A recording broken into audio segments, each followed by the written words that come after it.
Did you know that the first typewriter was patented in 1868 by Christopher Latham Scholes? It might surprise you to learn that it wasn't an instant success.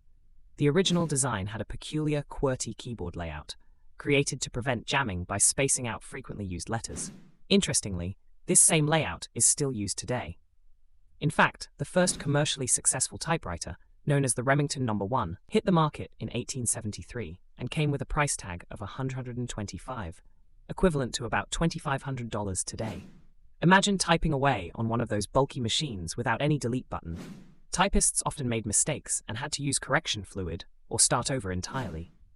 Despite these challenges, typewriters revolutionized writing and communication for decades until computers took their place.